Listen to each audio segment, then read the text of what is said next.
বাজার থেকে আর কেনই বা কিনবেন যখন বানানো এতই সোজা। সুজির সাথে দুধ মিশিয়ে নিন আর দেখুন তৈরি হয়ে যাবে একটা চমৎকার রেসিপি যা আগে কখনো কোনোদিন দেখেননি। খেতেও হবে দুর্দান্ত। চলুন দেখে নিই দুধ আর সুজির এই অবাক করা রেসিপিটা। সবার প্রথমে আমি 1 কাপ সুজি নিয়েছি আর সুজিটা এখানে একটা মিক্সিং জারের মধ্যে দিয়ে দিলাম। আর সুজির সাথে দিয়ে দিলাম এখানে 2টো এলাচ। আর এর সাথে এখানে দেব 10টা দামের গুঁড়ো দুধের 1 প্যাকেট। গুঁড়ো দুধের প্যাকেটটা দুরকম হয়, সাদা প্যাকেটে আর সবুজ প্যাকেটে। চেষ্টা করবেন এই সাদা প্যাকেটের গুঁড়ো দুধটা নেওয়ার। এবার এটা 10 থেকে 15 সেকেন্ডের জন্য ব্লেন্ড করে নিয়েছি। এরই সাথে এখানে দিয়ে দিলাম 2 টেবিল চামচ চিনি। এই স্টেজের জন্য এইটুকু চিনি যথেষ্ট, পরে আবার চিনি ব্যবহার করব। তো সব কিছু আবারও ভালো করে ব্লেন্ড করে নিলাম। আরও 10 সেকেন্ডের জন্য ব্লেন্ড করে নিয়েছিলাম আর ঠিক এরকম একটা পাউডার রেডি হয়ে যাবে। এবার এই মিক্সারটা একটা এরকম বোলের মধ্যে ঢেলে নিলাম। এবার এই মিক্সারের সাথে এখানে দিয়ে দেবো ডেজিকেটেড কোকোনাট পাউডার। বাজার চলতি যে ড্রাই কোকোনাট পাউডার পাওয়া যায় সেটারই আমি 1 প্যাকেট নিয়েছি। এটা ওজনে হচ্ছে 25 গ্রাম আর দাম 40 টাকার মধ্যেই। আর এই কোকোনাট পাউডারটা দিলে টেস্টটা খুবই ভালো আসবে, তাই চেষ্টা করবেন এটা দেওয়ার।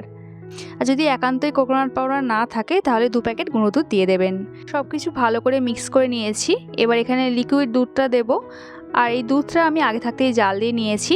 1 কাপ দুধ নিয়েছি। কতটা কি দুধ লাগছে আমি বলে দিচ্ছি। অল্প অল্প দুধ দিয়ে এটা একটা ব্যাটার বানিয়ে নিতে হবে। আর অল্প অল্প করেই দেবেন, না হলে কিন্তু সুজির লাম্পসটা তৈরি হতে পারে। তো এখানে আমি দুধটা দিয়ে একটু ভালো করে মিক্স করে একটা এরকম ব্যাটার তৈরি করে নিয়েছি। আর ব্যাটারের থিকনেসটা দেখুন ঠিক এরকমই হয়েছে।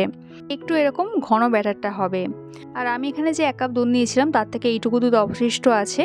অপরদিকে এরকম একটা কেক মোল্ড নিয়ে নিয়েছি। কেক মোল্ড না থাকলে যে কোনো স্টিলের পাত্র বা যে কোনো অ্যালুমিনিয়াম পাত্র নিলেও কিন্তু হবে।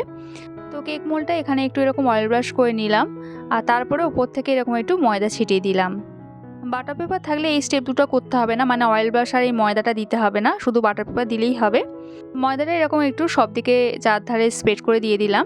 এবার অপরদিকে সুজিটা দেখে নেব। দেখুন সুজি ব্যাটারটা আগের থেকে অনেকটাই কিন্তু ঘন হয়ে এসেছে। তো আমি এখানে দিয়ে দেবো 1/3 চামচ বেকিং পাউডার। বেকিং পাউডার কিন্তু বেকিং সোডা নয়, কিন্তু শুধু বেকিং পাউডার দিলেই হবে। আর বাকি যে অবশিষ্ট দুধটা রেখেছিলাম সেটা এখানে দিয়ে দিলাম। এই বেকিং পাউডারটা অ্যাক্টিভেট করার জন্য এই দুধটুকু আমি রেখেছিলাম। অ্যাকচুয়ালি হচ্ছে 1 কাপ সুজির জন্য 1 কাপ দুধ পুরোটাই লাগবে। তো এবার আমি সব কিছু আবারও ভালো করে মিক্স করে নিলাম। আর এখানে দেখুন ব্যাটারটা সম্পূর্ণ রেডি। আর ব্যাটারের থিকনেসটা দেখুন ঠিক এরকম হবে। ফাইনাল ব্যাটারের থিকনেসটা দেখুন। এবার এই ব্যাটারটা আমি কেক মোল্ডের ওপর ঢেলে দেবো। আর ঢালার সময়টা দেখুন কিভাবে ঢালছি, উপর নিচ এইভাবে ঢালবেন, তাহলে বাউলসটা সহজে তৈরি হবে না। তো কমপ্লিট ব্যাটারটা ঢেলে দেওয়ার পর এরকম একটু ড্যাব ড্যাব করে নেবো যাতে এয়ার বাবলসটা তৈরি না হয়।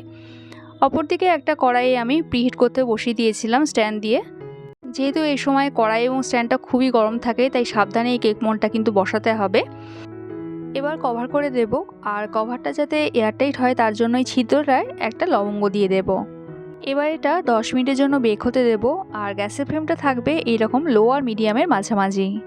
10 মিনিট বাদে আমি কভারটা খুলে নিচ্ছি। আর আমার এখানে একটু এয়ার বাবলস তৈরি হয়েছে, তার জন্য কিন্তু কোনো অসুবিধা নেই।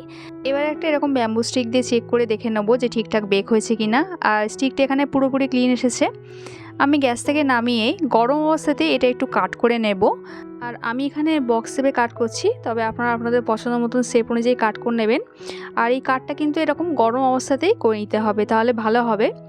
অপরদিকে একটা পাত্র বসিয়ে নিয়েছি। আমি চিনির একটু শিরা তৈরি করব। তার জন্য এখানে 1/2 কাপ চিনি দিয়েছি আর 1/2 কাপ জল, মানে যতটা চিনি ততটাই কিন্তু জল দিতে হবে।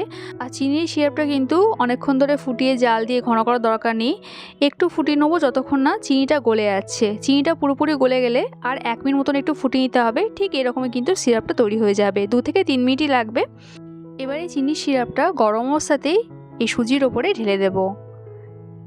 এবার এটা 10 মিনিটের জন্য এই অবস্থাতেই রেস্টে রেখে দেবো, যাতে প্রতিটা পিসের মধ্যে এই চিনির রসটা ভালোভাবে ঢুকে যায় আর চিনির রসটাও পুরোপুরি অ্যাবজর্ব করে নিতে পারে।